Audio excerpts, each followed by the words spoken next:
Hello అండి, welcome back to my channel. ఈరోజు మనం నేర్చుకునే రెసిపీ వచ్చేసి మటన్ హలీం. మీరు కొంచెం టైం కేటాయిస్తే ఇంట్లోనే బయట ఎలా చేస్తారో మటన్ హలీంని అదే టేస్ట్తో ఇంట్లోనే తయారు చేసుకోవచ్చు. టేస్ట్ అయితే ఇది చాలా చాలా బాగుంటుంది. ఇంకేమాత్రం ఆలస్యం చేయకుండా తయారీ విధానం ఎలాగో చూసేద్దాం.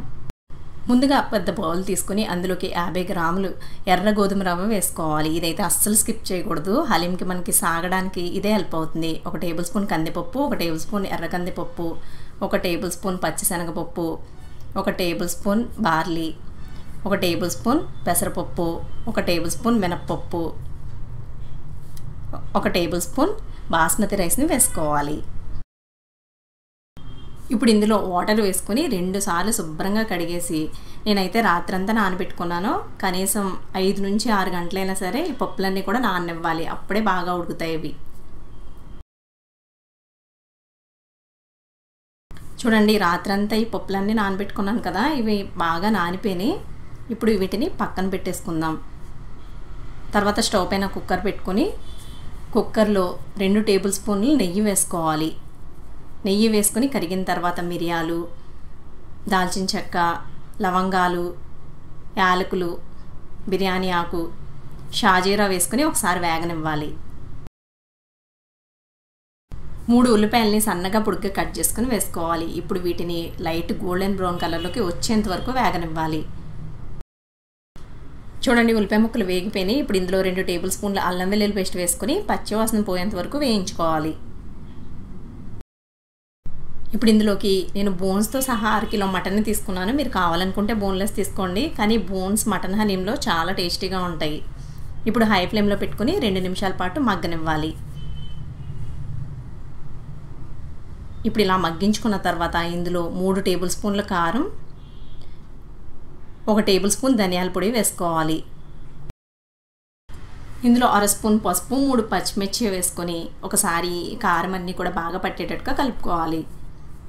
ఇలా కలుపుకున్న తర్వాత ఇందులో 3/4 లీటర్ వాటర్ వేసుకుని, మీ మటన్ లేతగా ఉంటే 7 నుంచి 8 విజిల్స్ రానిచ్చుకుంటే సరిపోతుంది. ముదురుగా ఉంటే 10 విజిల్స్ లేదంటే అంతకన్నా ఎక్కువైనా రానిచ్చుకోవాలి. ఇప్పుడు ఇందులో సన్నగా తరిగిన కొత్తిమీర, పుదీనా వేసుకుని ఒకసారి బాగా కలుపుకోవాలి. విజిల్స్ వచ్చిన తర్వాత గ్యాస్ ఫ్లేమ్ ఆపకుండా చిన్న మంట మీద పెట్టుకొని మరో 20 నిమిషాల పాటు ఉడికించుకోవాలి. ఎందుకంటే హలీం చేయడానికి మటన్ అనేది మనకి చాలా మెత్తగా ఉండాలి. ఇది ఉడికేలోపు మనం స్టవ్ పైన వెడల్పాటి ప్యాన్ పెట్టుకుని అందులో మనం నానబెట్టి పెట్టుకున్న పప్పుల్ని వేసేసుకోవాలి. మనం ఎంత ఎక్కువసేపు పప్పులు నానబెట్టుకుంటే అంత బాగా త్వరగా ఉడికిపోతాయి మనకి. ఇందులో 1 లీటర్ వాటర్ వేసుకొని ఒకసారి బాగా కలుపుకొని మీడియం ఫ్లేమ్లో ఈ పప్పుల్ని మెత్తగా అయ్యేంత వరకు ఉడికించుకోవాలి. మధ్య మధ్యలో కలుపుకుంటూ ఉడికించుకోవాలి. చూడండి, పప్పులన్నీ మనకి మెత్తగా ఉడికినాయి. ఇప్పుడు చిన్న మంట మీద పెట్టుకుని పప్పు గుత్తితో చాలా మెత్తగా మెదుపుకోవాలి. ఎంత మెత్తగా అంటే మనం ఇందులో ఏం పప్పులు వేసామో కూడా ఏమీ తెలియనంతగా అంత మెత్తగా మెదిపేసుకోవాలి. చూడండి, బాగా మెత్తగా మెదుపుకున్నాం కదా. ఇప్పుడు దీన్ని పక్కన పెట్టుకుని మనకి మటన్ ఎలా ఉడికిందో చూద్దాం ఒకసారి.